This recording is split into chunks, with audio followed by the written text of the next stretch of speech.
Welcome to this comprehensive tutorial on symmetric matrices, quadratic forms, and singular value decomposition. These concepts are fundamental in linear algebra, with applications in many fields including data analysis, computer graphics, quantum mechanics, and machine learning. Let's start by understanding symmetric matrices. A matrix A is symmetric if it equals its transpose. Mathematically, this means A equals a transpose. For example, here's a 2 by 2 symmetric matrix. Notice how the element in position 1, 2 equals the element in position 2, 1, they're both -1.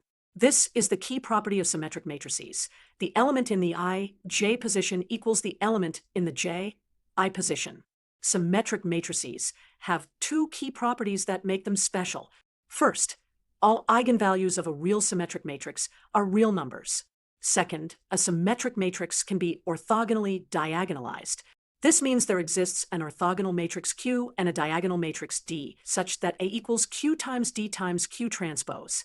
In this diagonal matrix D, the entries along the main diagonal are the eigenvalues of A, and the columns of Q are the corresponding eigenvectors, which form an orthonormal basis. Let's see how to find the eigenvalues of our symmetric matrix.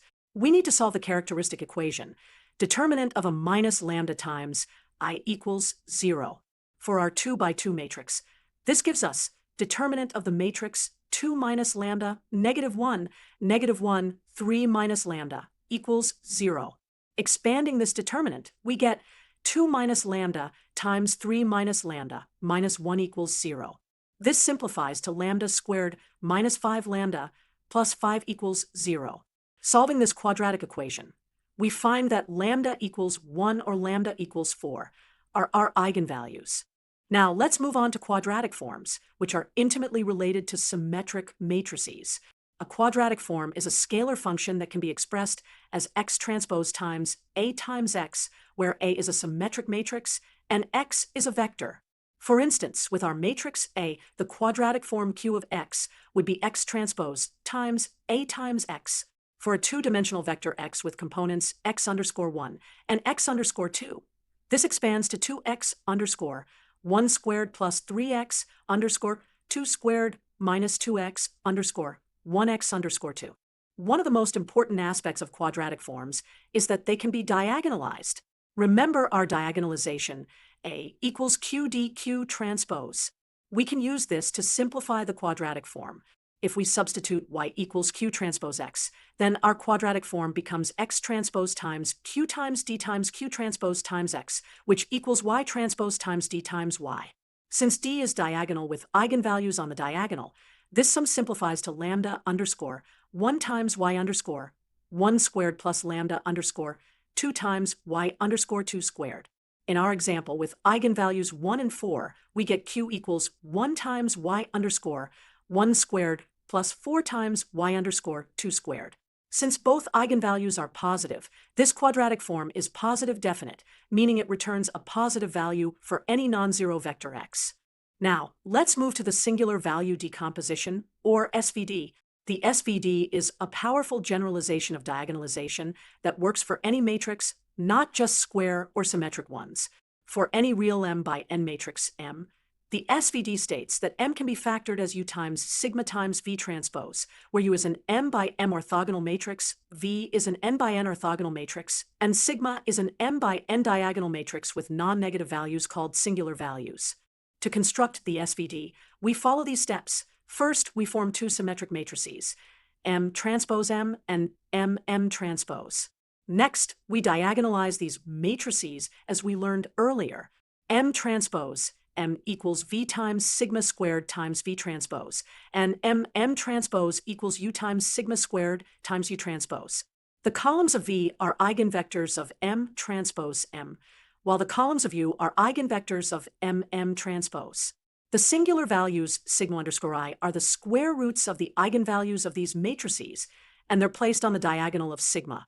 Let's interpret the SVD geometrically. The SVD expresses any linear transformation as a sequence of three simple operations. First, V transpose rotates the input space. Then, sigma scales each coordinate axis by the corresponding singular value. Finally, U rotates the scaled axes to their final orientation in the output space. Let's consider a concrete example. Here's a 3 by 2 matrix M. Now, let's calculate the SVD of this matrix step by step. First, we compute M transpose M, which is a 2 by 2 matrix.